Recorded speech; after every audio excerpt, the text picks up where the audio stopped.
السلام عليكم، ازيكم عاملين ايه؟ يا رب تكونوا بخير. اللهم صل وسلم وبارك على سيدنا محمد وعلى اله وصحبه اجمعين.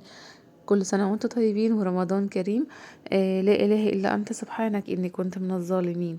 يلا بينا نعمل بقى صينيه البطاطس باللحمه، دي جميله جدا جدا في منتهى الجمال.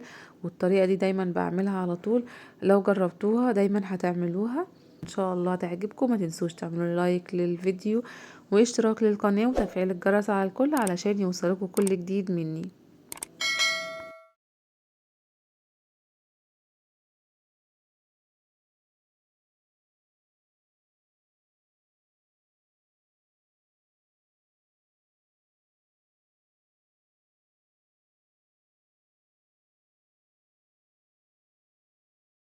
هنا بقى شوحت اللحمة في معلقة من السمنة وورق لوري، هفضل اشوح فيها لحد ما لونها يتغير. في طريقتين ممكن تشوحوها وتحطوا عليها مية وتعملوها شوربة. في طريقة تانية اللي انا هعملها، هحط عليها صلصة. وطبعا هنا قطعت البصل مع فلفل اسود وشوحتها مع اللحمة بالشكل ده لحد ما تنزل المية بتاعتها، او لو لزقت في الحلة هتحطوا فيها نص كوباية من المية بالشكل ده وهتسيبوها تغلي مع البصلة.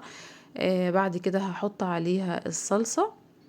واللحمة لما بتستوي في الصلصة عايزة اقول لكم بتستوي بسرعة جدا وبتطلع معاكم طرية وجميلة جدا جدا، بتاخد من طعم الصلصة والثوم. حطيت هنا الصلصة وهحط معلقة من الثوم. ولو اللحمة حاسة ان هي مش هتستوي معاكي وكبيرة شوية، حطي فيها معلقة من السكر. طبعا دي لو هي في الشوربة او في الصلصة زي ما انتم شايفين كده زي ما انا عملت.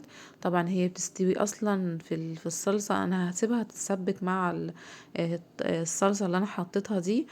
اخليها تتسبك لحد ما تستوي خالص، وبعد كده هحط بقى معلقة الثوم.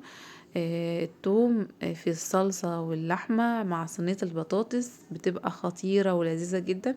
طبعا كلنا اكيد جربنا الصينية دي، واللي مش جربها لازم يجرب صينية اللحمة بالبطاطس. بجد جميلة جدا، جربوها في منتهى الجمال. طبعا كنت مقطعة بصل وحطيته في الصينية بالشكل ده. وطبعا بعد اللحمة ما اتسبكت معايا حطيتها على البصل بالشكل ده، وهحط عليها بقى البطاطس وهدخلها الفرن، او ممكن نسويها على البوتاجاز من فوق وبعد كده ادخلها الفرن. بعد كده بندخلها تحت الشواية. ولو عندك كيس من الكيس الحراري ممكن نحط كله فيه ونحطها في صينية وندخلها الفرن. لو عندك ورق من الألمونيوم بتغلفي الصينية بيها وتدخليها الفرن، وبتطلع معاكي في منتهى الجمال. هعمل جنبها بقى رز بالشعرية. طبعا الأكلة دي لازم جنبها رز بالشعرية على طول. في ناس ممكن تعملها رز عادي على حسب بقى ما تحبوا. الطريقة حلوة جدا وإن شاء الله تجربوا طريقتي وتعجبكم. الصينية في منتهى الجمال وشكلها حلو جدا ولذيذ. اللهم صل وسلم وبارك على سيدنا محمد وعلى آله وصحبه أجمعين. لا إله إلا أنت سبحانك إني كنت من الظالمين. اعملوا بقى جنبها طبق من السلطة حلو كده، وبتبقى أكلة لذيذة جدا. وما تنسوش تعملوا لايك واشتراك للقناة وتفعيل الجرس على الكل علشان يوصلكوا كل جديد مني. أشوفكم على خير في فيديو جديد. مع السلامة.